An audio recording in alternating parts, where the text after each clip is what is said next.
Então, vamos lá. Boa tarde a todos e todas. Meu nome é Thalita Manhola, sou coordenadora do Projeto Memória e a gente está gravando esse nosso ciclo de estudos sobre o livro Tecnodiversidade, do filósofo chinês Yuki Hui. E a gente tem feito toda semana a discussão de um capítulo em específico e trazendo também as nossas reflexões, nossos insights, nossas inquietações. O Yuki Hui ele está, né, nos desafiando a pensar literalmente fora das nossas caixinhas, entendendo também, né, o quanto que às vezes nós nos tornamos limitados dentro dos nossos pensamentos, que por vezes são baseados em autores europeus, do norte global, né? Então, eu acho muito importante a gente, né, trazer essas reflexões para o grupo. E hoje a gente vai discutir o capítulo 3, que se chama O que vem depois do fim do iluminismo. E quem vai apresentar é a Cláudia. Vou pedir para ela se apresentar também aqui para a gente, né? Então, a Cláudia vai trazer essas reflexões e a gente, como sempre, né, vai conversando, vai debatendo, né, Cláudia? E vamos tocando aí mais essa reflexão sobre o Yuki Hui. Pode ficar à vontade, viu? Oi, boa tarde a todos e todos. Não, mas na verdade é boa tarde a todas, porque nós somos maioria, né? E todos e todos, etc. Vou apresentar o terceiro capítulo, né, do livro Tecnodiversidade, do Yuki Hui, e eu acho que vale a pena lembrar que esse livro é um compilado de artigos que ele escreveu em outras revistas, né? E eu já li os 2 primeiros capítulos, eu fiquei assim, eu tive sorte, porque isso aqui é mais facinho. Porque o segundo, e o primeiro e o segundo, ele apresenta alguns conceitos, né? E um pouco, como é que eu vou dizer? Ele parte do pressuposto que você conhece esses conceitos e tudo, mas eu acho que a coisa não é bem por aí. Mas o que vem depois do fim do iluminismo, né? E, no princípio, ele começa a apresentar esse texto citando, né, uma fala do Henry Kissinger. Aí eu fiquei, na hora, eu já fiquei assim, com o cabelo arrepiado, sabe? Tipo, arrepiado, assim. Eu tenho formação em história, eu conheço esse cara, entendeu? Eu conheço esse cara porque eu tenho formação em história, eu sei. Ele ganhou um prêmio, teve uma polêmica agora em relação ao prêmio Nobel, e ele ganhou um prêmio Nobel pelo fim da Guerra do Vietnã, tá? Para vocês verem qual é a treta, né? Porque, na verdade, os Estados Unidos só pôs fim à Guerra do Vietnã porque estava perdendo, né? Estava perdendo, e porque a opinião pública deu uma virada e começou a criticar, né? E por que eu estou perdendo meus filhos, meus jovens, uma guerra sem sentido, né? Então, esse prêmio foi uma furada mesmo, né? Mas o Henry Kissinger, ele, para nós brasileiros, ele tem um peso, um valor, porque ele foi o coordenador e o criador, possivelmente, da Operação Condor. E, para quem não sabe, a Operação Condor foi a intervenção norte-americana nas repúblicas da América do Sul, principalmente, né, da América do Sul, para evitar governos de esquerda, governos comunistas. Então, na verdade, a Operação Condor ela ajudava, né, a nossa ditadura militar e outras, né, o Kissinger tem participação no golpe de Estado no Chile, né, que acabou com o Allende. Na Argentina também, ele tem participação nas ditaduras da Argentina, e aqui no Brasil também, ajudando, né, o nosso governo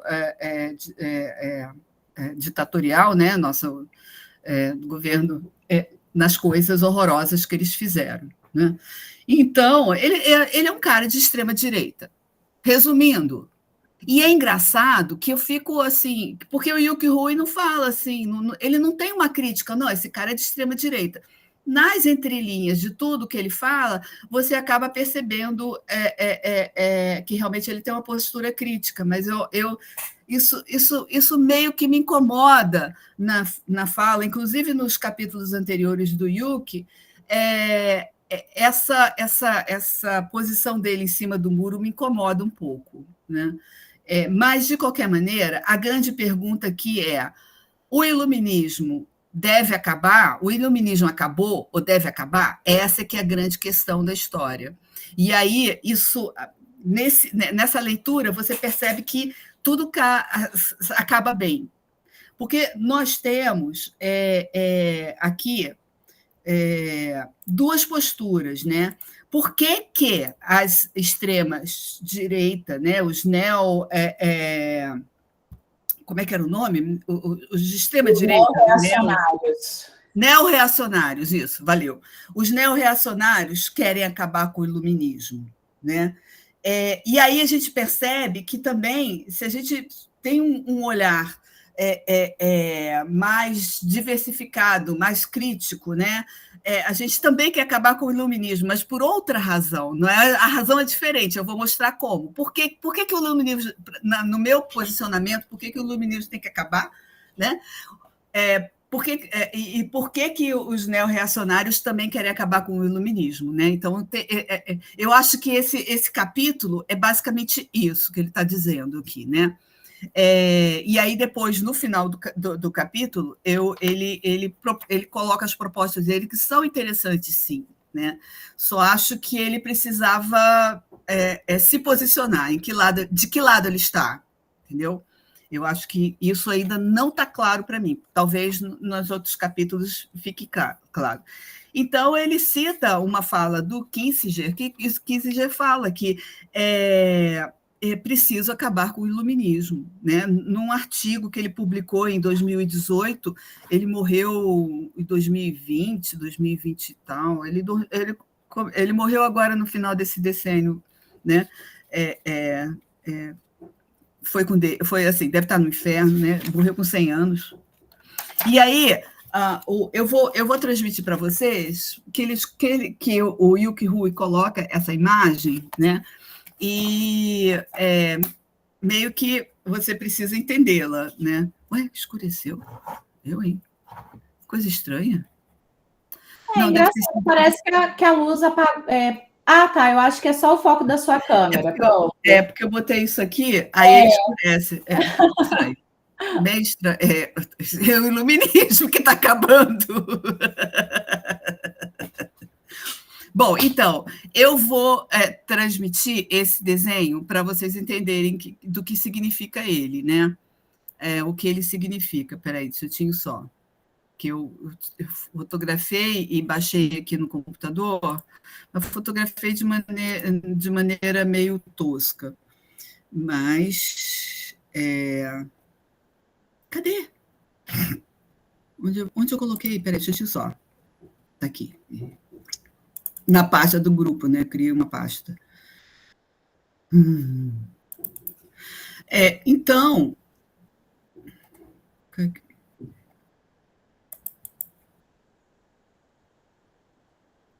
Peraí.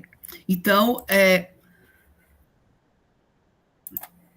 o que é o iluminismo? Vamos lá, né?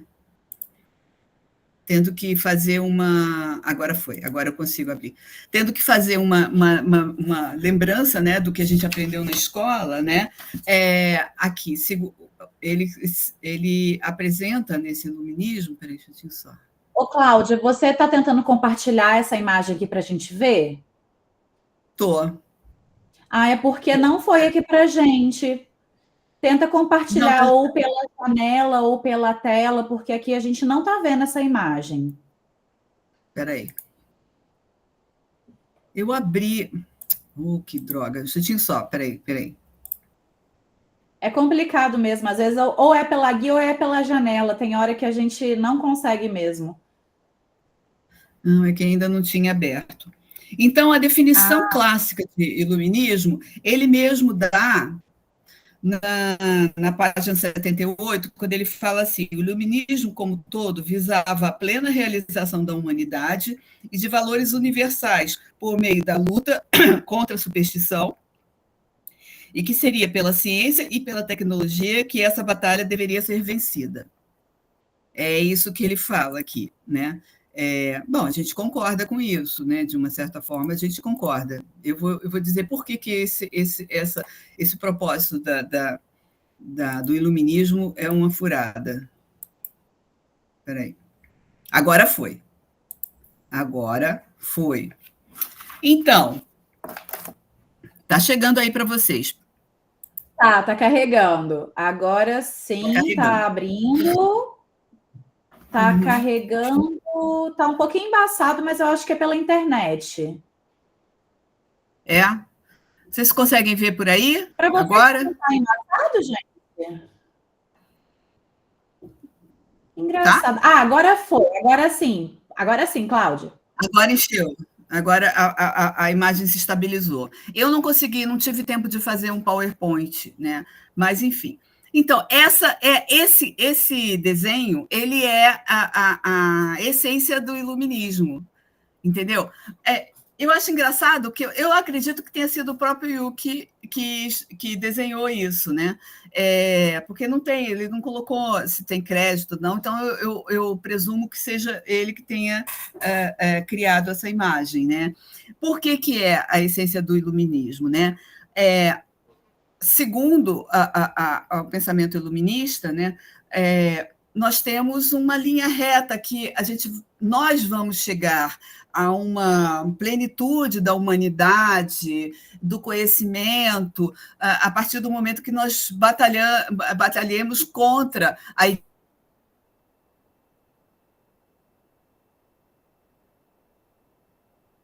ignorância, a superstição, que a religião é a superstição, né? Sim, deu só uma picadinha, Cláudio, mas agora a gente te ouve. Então, a meta do iluminismo é acabar com a ignorância, com a superstição, né? E não é uma palavra que eles usam muito, é uma palavra mais século XIX, não é século XVIII, mas assim o progresso da humanidade. Né? Isso aí seria as bases do iluminismo. Né? E então, a gente coloca como esse eixo do tempo global, né? Que seria a chegada do homem até o Homo Deus. Então, a gente substituiria Deus pelo homem, né? Através de uma explosão de inteligência, através dessa explosão de inteligência. E é uma que eles chamam de sincronização da história. O problema do iluminismo é essa questão da sincronização da história, porque o iluminismo ele vê como as possibilidades de chegar a esse ponto de Homo Deus, né, através do conhecimento ocidental, através de ações de quem? De pessoas, de culturas ocidentais, né? E até a própria ideia de um eixo temporal único, né? Para chegar a esse homem-deus, esse eixo temporal seria o quê? O calendário ocidental, né? Então, ele não respeita a diversidade e as diferenças, né? Das culturas. Então, e é pior ainda, por isso que, assim, a leitura iluminista também vai ser utilizada, esse discurso iluminista também vai ser utilizado lá no século XIX como argumento para você dominar povos que seriam considerados incivilizados e atrasados. Correto? Por isso que ele coloca aqui a grande importância da tecnologia, porque a tecnologia ela não é só um meio de chegar ela também digamos assim, ela também é ela também é filosofia, ela também está dentro dela, guardado dentro dela todas essas questões, esses vieses da ideologia, digamos assim, da filosofia, da cultura, isso tudo tá ligado nisso aqui. Ó. Eu estava dando aula de manhã sobre fotografia e peguei a câmera. Isso aqui não é um objeto neutro. A gente tem que parar de achar que tecnologia é um objeto neutro. E isso é importante, isso que ele fala é importante. Bom, então, essa é a visão. E aí começa-se a falar, por quê? Por que, que a extrema-direita, né, os neorreacionários, eles querem acabar de vez com o iluminismo. O iluminismo, ele prega que todo mundo tem que chegar a esse conhecimento. Para a gente chegar no Homo Deus, na explosão da inteligência, tem que levar todo mundo, né? E eles não querem. Eles não querem. Eu sempre achei que era uma contradição esses neo-reacionários, essa briga que eles têm contra a ciência, né? Principalmente contra a ciência, não é contra a ciência num todo, é contra a ciência médica, é contra a vacina, é contra determinados, contra a ciência que diz que realmente o mundo está acabando por questões, esse tipo de ciência eles são contra, né? Mas eles não são contra toda a ciência, até porque eles cresceram nela, né? Por conta das big techs, né? Eles cresceram na ciência, não faz sentido, né? Parece que não faz sentido, mas faz um certo sentido, porque eles não querem acabar com a ciência, eles querem acabar com a ciência para todos. Eles acham que a ciência tem que ser só para quem merece, sei lá, meritocracia ou nascimento, etc. e tal, né? Esse que é a questão. E aí eles falam também que essa disseminação de conhecimento, então ele cita vários pensadores, e ele fala do Spengler, que o Spengler tem uma crítica, né, que eles falam que não deveria disseminar as tecnologias e conhecimentos com o Japão, né, e a questão da globalização. Por isso que os neo-reacionários também são contra a globalização, porque a globalização ela leva conhecimentos e ela leva tecnologias para todos. A ideia é para todos. Mas eu me lembro que esse discurso de globalização, que era do final do século passado, né, principalmente depois da queda do Muro de Berlim, esse discurso de globalização vinha também por conta de globalizar também os mercados, que acontece hoje, né?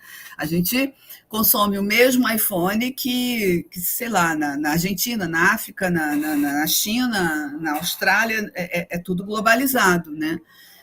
Mas visando o quê? O lucro, né?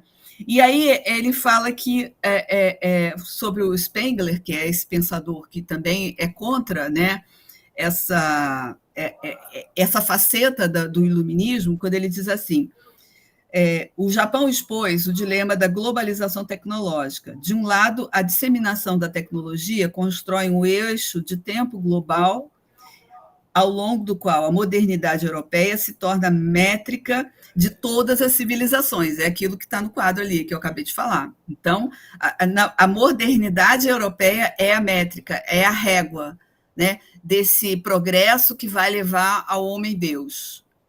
Esse que é o problema. Esse é um problema, né? De outro, essa mesma disseminação faz com que a ciência e a tecnologia modernas deixem de ser ativos exclusivos da modernidade europeia, né? Tornando o Ocidente vulnerável à competição global. Então, é uma questão política, gente. É uma questão política, porque aí eles não querem globalização, eles não querem iluminismo, essa disseminação do conhecimento para todos, porque eles querem o monopólio desse conhecimento. E isso a gente percebe quando... por que também a extrema-direita e os neo-reacionários estão tão agitados agora? Porque a gente está passando num momento em que a China... Opa, peraí, desculpa. Tá suplantando economicamente os Estados Unidos, né?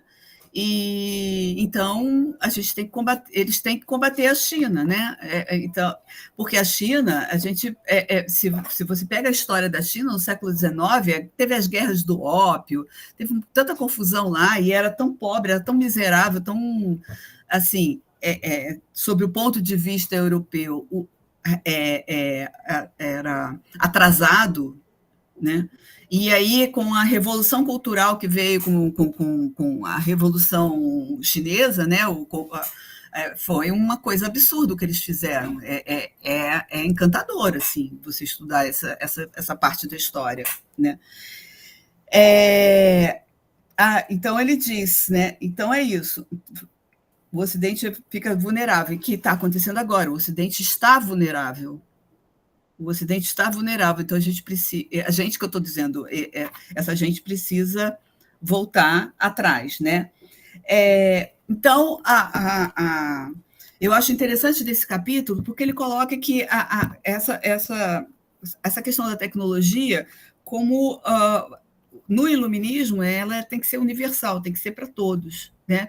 E aí a gente chega no final do século XX com a ideologia da globalização também. A tecnologia tem que ser para todos, né? E agora a gente está recuando isso, está tendo um recuo dessa ideia de uma tecnologia para todos, né?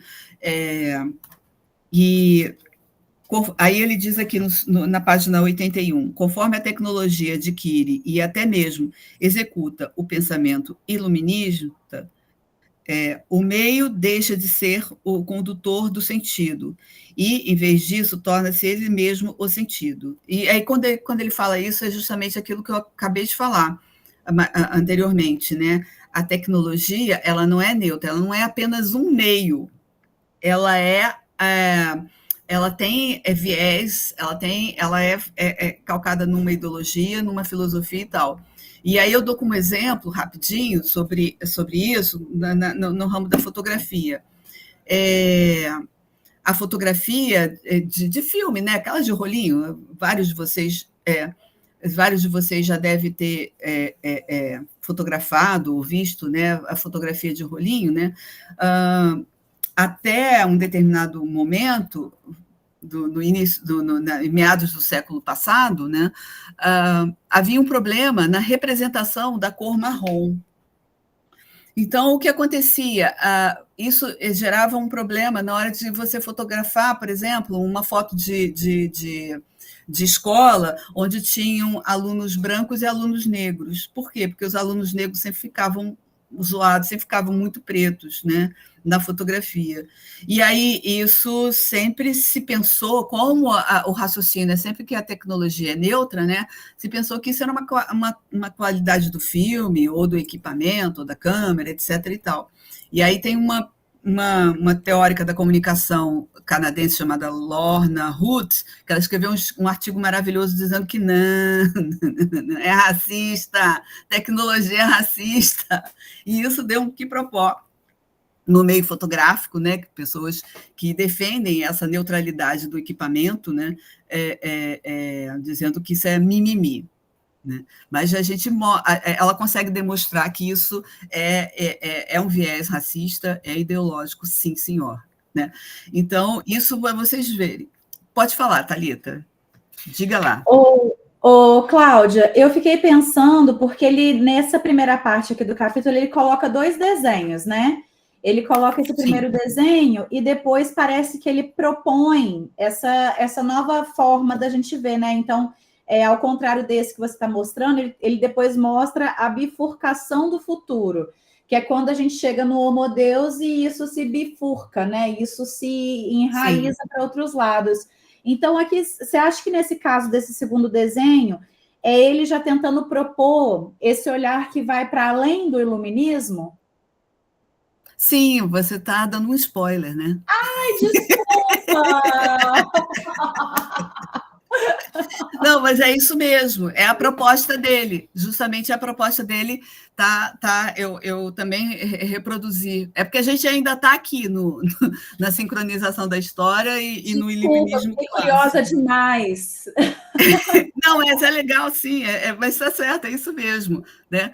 E então, o que acontece?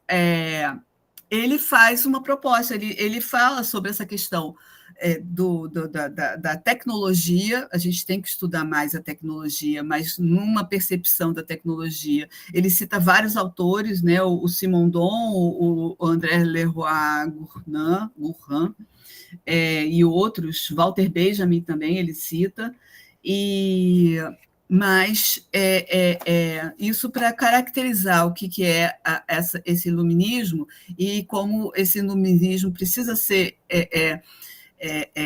repensado, né, e suplantado por uma nova ideologia, uma nova filosofia que dê conta não só de uma universalização, mas também que não sacralize, eu acho, aí já é Cláudia Guerra falando, não sacralize uma globalização, e simplesmente e respeite as diferenças, né? É isso que é a questão aqui. Então, eu acho que o conceito importante aqui é a questão da aceleração tecnológica, né? Nós estamos vivendo um momento de aceleração tecnológica profundo por conta da inteligência artificial. E nunca se chegou tão perto assim de visões futuristas e tudo, né?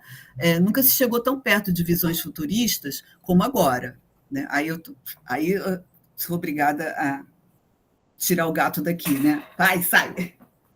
Bom, então, ele na página 83 ele diz assim: é preciso admitir que a aceleração tecnológica é historicamente necessária para a globalização, ok? Já que países não ocidentais só puderam adentrar na arena geopolítica dominada pelo Ocidente a partir da criação de uma amálgama de alto custo-benefício entre tecnologia moderna, mão de obra barata e natureza barata, que é o caso da China, que é o nosso caso também, né? Porque nós temos mão de obra barata, natureza barata, né? E a gente tem uma necessidade dessa tecnologia. Então, a gente não pode fugir de uma certa globalização, né? Mas eu acho que a questão é o respeito às diferenças, né? Eu não sei ainda como dizer isso, né? E daí ele continua, né? Tem na página 85 uma fala muito importante que diz o seguinte: simultaneamente, oportunidade e problema. Processo de sincronização permite que o mundo desfrute da ciência e da tecnologia, mas também o lança em um eixo de tempo que, animado pelo humanismo, está se movendo em direção ao fim apocalíptico, seja pela forma da singularidade tecnológica, explosão de inteligência, seja na forma do surgimento de uma superinteligência. E aí, você sabe o que significa singularidade?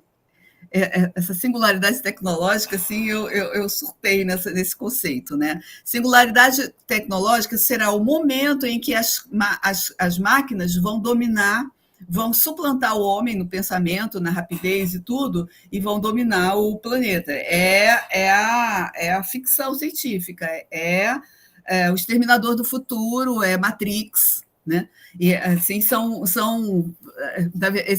essas ficções científicas, elas são digamos assim, é um exercício de como seria essa singularidade, né? Eles dão conta disso, eles mostram, principalmente esses distópicos, né? Essas ficções científicas distópicas, né? Então a gente tem 2001, que é o meu preferido, 2001 Odisseia no Espaço, Matrix e o Exterminador do Futuro. Então, se a gente continuar, o que ele está dizendo, se a gente continuar nesse desenho que está aqui, né, caminhando, né, juntando assim essa explosão da inteligência, a gente vai acabar com a humanidade, segundo ele também está falando, ele também acredita nisso, né? Então, aí cita Heidegger, ele é muito heideggeriano, né? Acho bem interessante. E aí, ele, na 86, na página 86, ele diz assim: os neorreacionários e os transhumanistas celebram a inteligência artificial em nome de um triunfalismo pós-humanista, porque a superinteligência e a singularidade tecnológica demonstram a possibilidade de uma humanidade sublime. Mentira, isso aí digamos assim, é o argumento para a gente assim, abraçar a inteligência artificial, né? Mas aí eu fico pensando, será que não é no sentido das pessoas, de controlar o pensamento das pessoas de uma outra forma, através da inteligência artificial? Eu acredito, talvez seja por aí, né? Se as pessoas não têm o senso crítico para diferenciar o que não está bom naquele texto gerado pelo chat GPT, né? Nós vamos chegar a um momento em que as pessoas não vão conseguir pensar sem o chat GPT. Pode ser, né? A questão é você ter esse senso crítico, né, e perceber até aonde, né, essas ferramentas trabalham, né? E as pessoas não estão com esse sentimento. É bizarro ver que quando chegou as férias de meio de ano agora nos Estados Unidos, baixou assim o número de acesso ao chat GPT assim caiu assim drasticamente. É bizarro isso, né?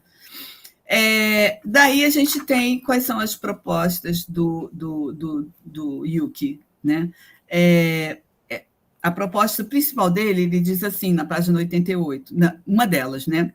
Para que isso seja possível, quer dizer, não, peraí, deixa eu ler mais tarde. Por que não considerar outra forma de aceleração que não leve à velocidade e a seus extremos? Porque essa aceleração, essa questão da velocidade é complicado, porque na velocidade nós não temos tempo para analisar os desdobramentos, os desfeitos desses pensamentos, dessas atitudes. Na aceleração é complicado, gente. Mas que mude a direção do movimento, dê à tecnologia um novo referencial e uma nova orientação no que diz respeito ao tempo e ao desenvolvimento tecnológico. Ele está perguntando isso. Então, a questão é tentar mudar o rumo dessa aceleração, mudar o tempo, né? Mudar a velocidade dessa aceleração. É que ele tá pensando aqui, né? Aí ele mesmo responde mais adiante. Para que isso seja possível, precisamos refletir sobre como nos reapropriar da tecnologia moderna por meio da reflexão sistemática e da abordagem da questão das epistemologias e das epistemes à luz de múltiplas cosmotécnicas, ou, colocando de modo mais simples, da tecnodiversidade, que possa ser localizada na história e que ainda seja produtiva, né? Então, finalmente eu consegui entender o que é a tal da cosmotécnica, da tecnodiversidade, finalmente, né? Eu consegui entender. Então, eu imagino que diversos culturas têm a sua cosmotécnica, têm o seu tempo, têm a sua tecnologia. Esse capítulo, para entender os outros dois, ele é perfeito, né? Então, aqui eu já consegui entender. Então, a gente não pode usar na verdade, eu vou deixar de transmitir, esse esquema, né, que é o esquema iluminista, né? A gente tem que... Ele propõe um esquema diferente. Aí eu vou para o segundo desenho. Espera aí. Deixa eu... Cadê?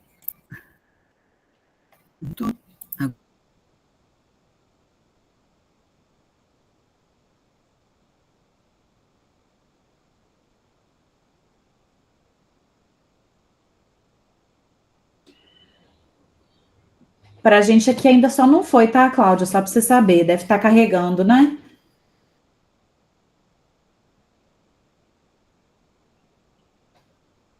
E por algum motivo você mutou. Ó, tá carregando aqui pra gente, mas você tá muda ainda pra gente, tá? Tá.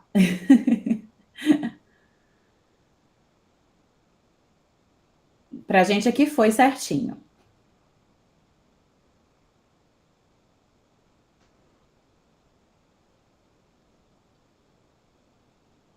Ah, o fone.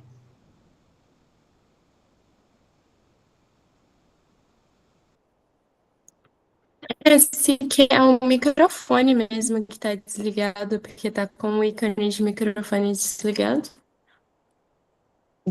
Ah, do sim. próprio Tenta Meeting. ativar o seu áudio aí, Cláudia.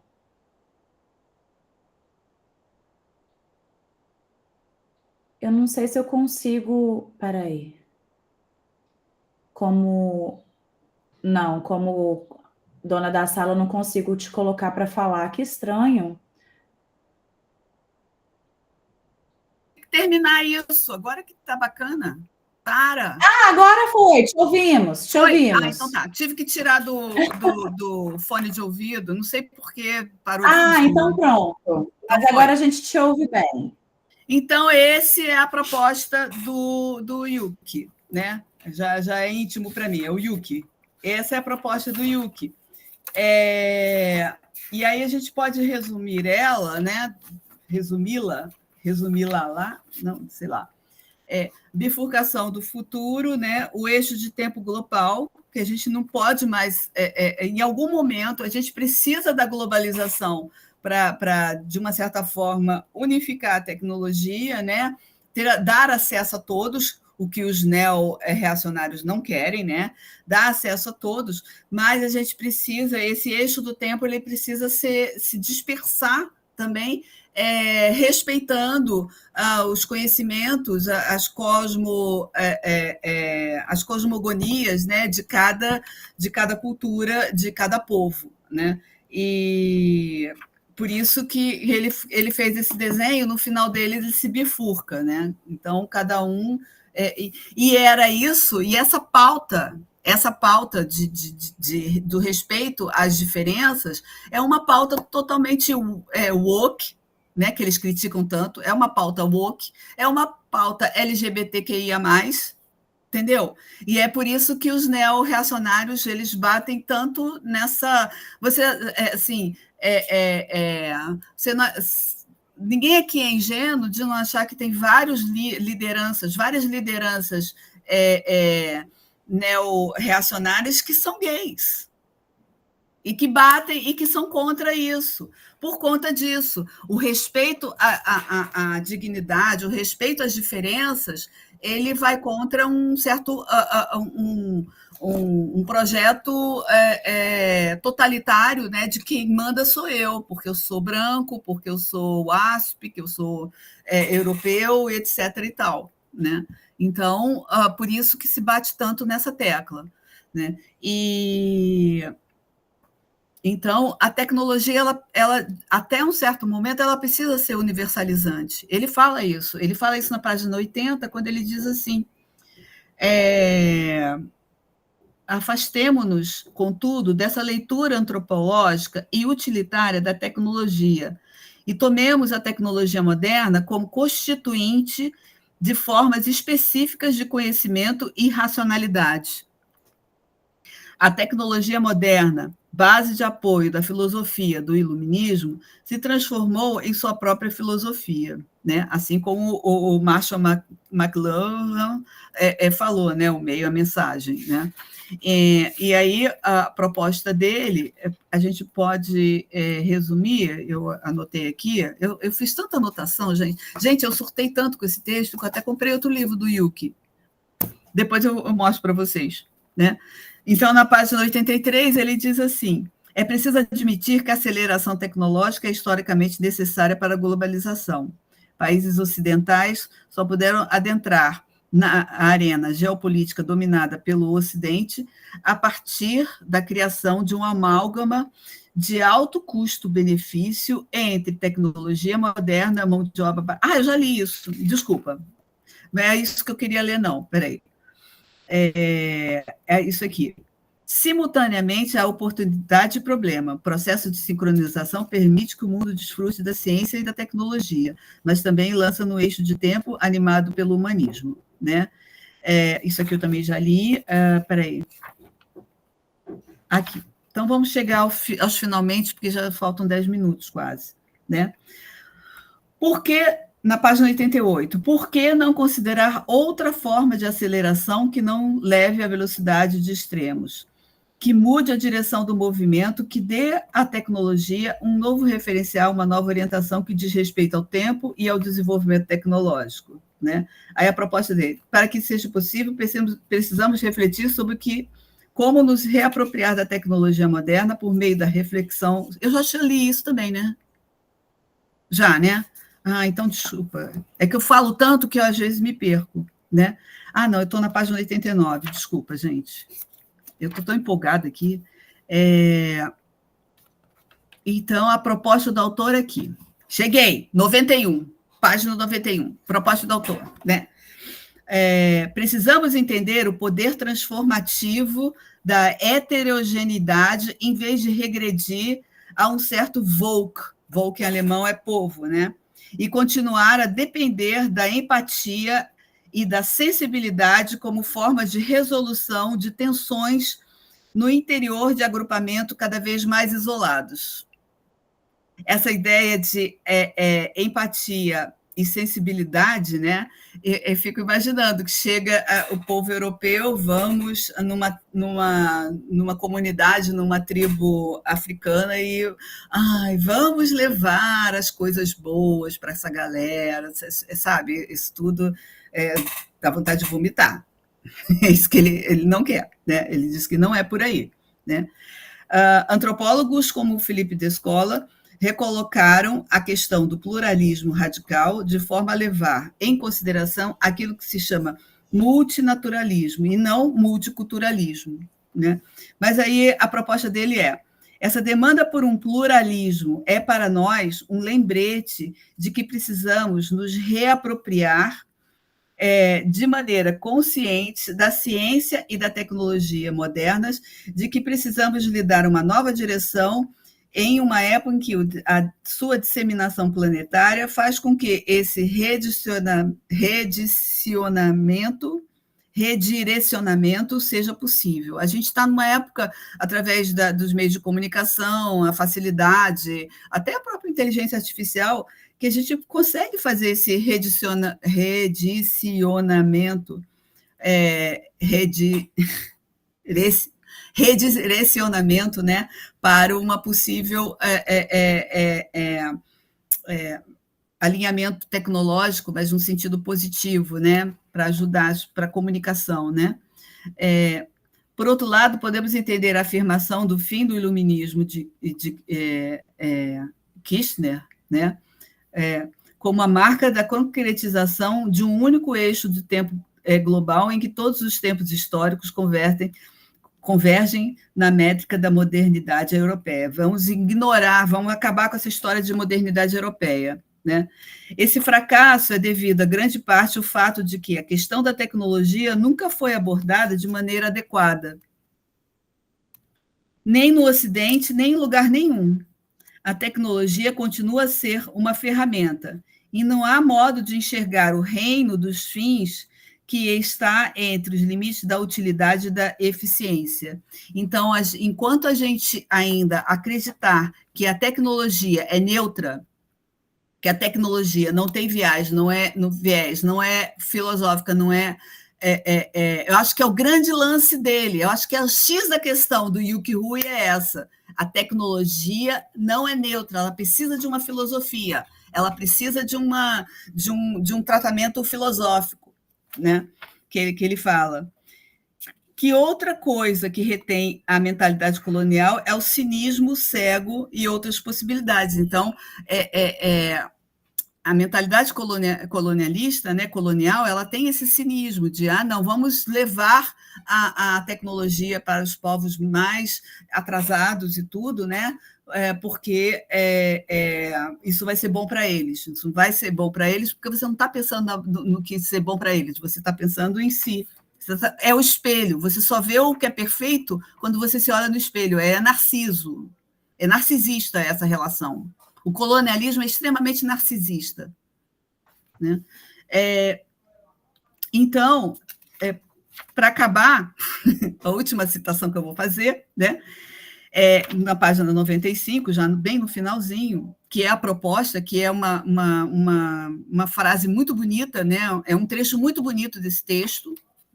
Eu tenho essa crítica do Yuki Rui, que ele se coloca um pouco em cima do muro, que a gente fica na dúvida de onde ele está. Mas essa parte aqui é muito linda, eu achei super bacana. Se quisermos ultrapassar a modernidade, que a gente precisa ultrapassar, porque a modernidade também está nesse discurso iluminista, nessa coisa do eurocentrismo, etc. e tal. Em vez disso, precisamos escapar de seu eixo de tempo global, escapar de um transhumanismo que submete outros seres aos termos do nosso destino e propor uma nova agenda e uma nova imaginação tecnológicas que possibilitem novas formas de vida social, política e estética, e novas relações com não-humanos, a Terra e o cosmos.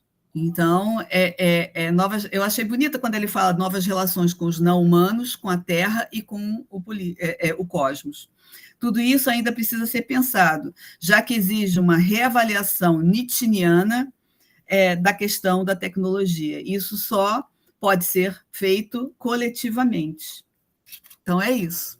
Então, acho que agora a gente consegue entender o que o Yuki Rui quer.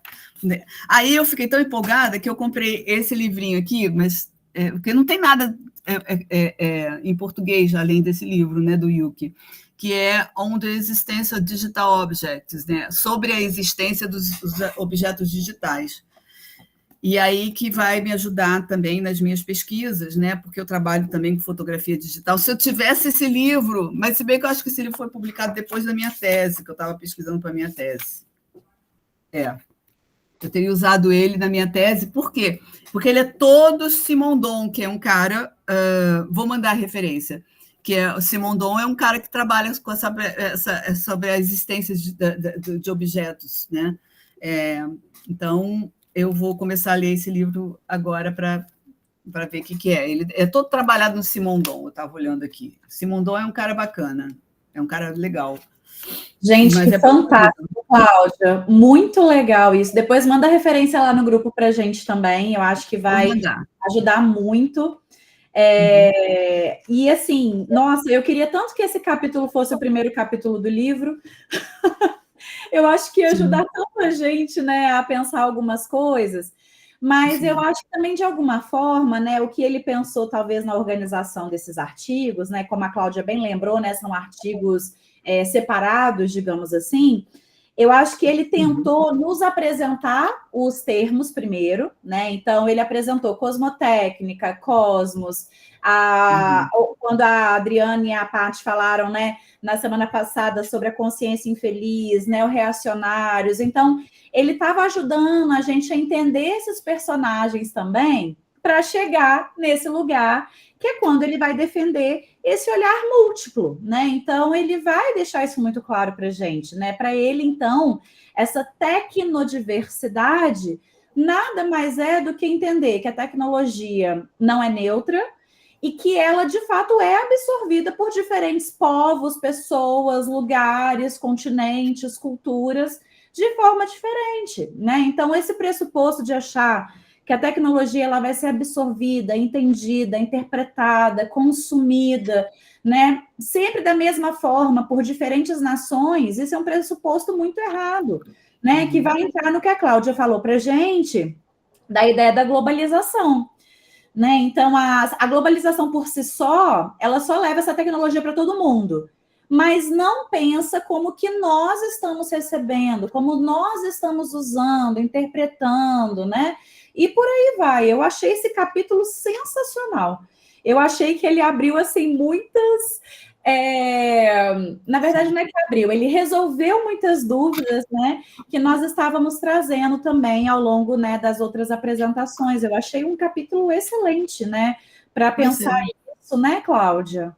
Sim, é um capítulo que ajuda a entender ele, né, a entender essas coisas. E assim, não, pode falar, Adriana, depois eu falo. Na verdade, é só uma provocação, né? Enquanto você estava falando, principalmente quando você disse, existe a tecnologia, existe as pessoas, existe a natureza, ou seja, existe todo um entorno que facilita o uso da natureza. Eu estava lembrando, acho que uns 10, 15 anos atrás, que eu trabalhava com tecnologia, com alta tecnologia numa empresa internacional, multinacional global, né?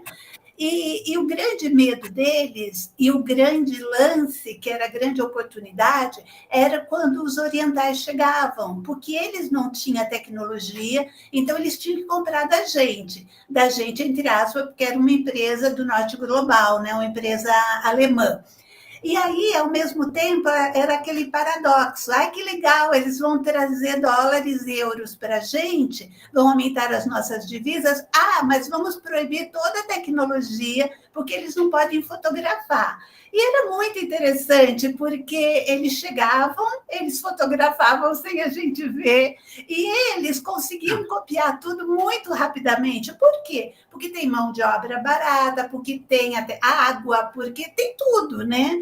Então, o grande medo que essas pessoas têm da tecnologia é exatamente isso, é perder o poder econômico, perder o poder político. E é o que a gente está vendo agora, que eu acho que o autor está desvelando aos poucos para a gente esse universo. Uhum. E aí a gente vê como a gente tem uma análise, a gente, né? Como a gente está acostumada com uma análise eurocentrada, o que acontece? Eu me lembro que tinha um livro que eu acho que até joguei fora, eu joguei fora com prazer, assim, como o CD de Natal da Simone, eu joguei fora com prazer, com muito prazer, né? Que eram os deuses astronautas, né? A impossibilidade de considerar que uma civilização, como, por exemplo, a egípcia, pôde construir um prédio, uma pirâmide, que é uma coisa espetacular. Então, essa impossibilidade cabe um raciocínio de que é impossível eles são muito atrasados, não podem ter sido eles que construíram aquilo, então foram seres de outro planeta. Então, essa racionalidade europeia, eurocentrada, que faz esses raciocínios. A gente tem que parar com isso, tem que considerar o outro, né, nas suas individualidades, nas suas características, não como atrasados, mas com uma tecnologia, com uma cosmotecnologia diferente, né, da nossa. Me parece que os termos mais importantes desse capítulo foi justamente ele explicar para a gente, né, o que ele está considerando que é tecnodiversidade, e também essa questão das bifurcações do futuro, que eu achei bem interessante esse termo que ele coloca para a gente, né? Realmente mudar o rumo, né? Não estarmos aceitando o fim do mundo, né? Então, eu achei isso muito interessante da parte dele, né, com esse termo. E aí eu queria ver se mais alguém gostaria de fazer algum comentário, porque a gente já chegou na nossa hora aqui também. A gente tem algum comentário para encerrar a nossa conversa aqui? Mais alguém? Não, é muito tenso, né, gente? A gente fica viajando, né? Mas é muito bom, né? E semana que vem a gente vai continuar, né, nossa investigação aqui, nosso estudo, né, nesse livro. E vamos falar sobre o capítulo 4, que é Máquina e Ecologia. Quem que vai apresentar mesmo? Eu esqueci. Que eu sempre dou um spoiler aqui no finalzinho, mas eu me esqueci de ver quem que vai apresentar, mas que vai ser o nosso capítulo de estudo, né, na semana que vem, dando continuidade aqui à nossa roda de conversa, ao nosso ciclo de estudos. E aí... Oi, desculpa. Sou eu, Thalita. Andréia, ótimo. Então, a Andréia vai apresentar para a gente semana que vem. Perfeito, Andréia, obrigada. E aí, para a gente não perder o nosso hábito, né? Quem puder e quiser abrir as suas câmeras para fazer... Peraí que vou pegar o outro participante da reunião que estava aqui. Como diz o Diogo, né? Estou devendo esse álbum, eu vou cumprir a minha promessa algum dia, prometo. Estava lá participando, né? Pulou no meu colo 2 vezes. Vou fazer aqui. Olha para lá, bebê. Deixa de ser chato. 1, 2, 3 e... Ai, Dani, eu não te peguei. Peraí que eu vou fazer outra. A Dani apareceu depois que eu dei o print. Peraí, 1, 2, 3 e... Gente, muito obrigada, Cláudia. Obrigada pela sua apresentação. Eu achei que foi muito esclarecedora. Espero que quem estiver acompanhando esses vídeos lá no YouTube, eu estou vendo que está tendo muita visualização as nossas reuniões lá no YouTube. Então, espero né, que quem esteja acompanhando né, a nossa conversa esteja gostando e também pode acompanhar tudo que a gente produz, organiza né, através do Instagram, @memoria_UFJF. E para todos nós aqui, né, uma excelente semana, muita produção, muito trabalho, né? E semana que vem a gente está de volta. Um beijo grande. Até semana que vem. Tchau. Um beijo. Tchau, tchau.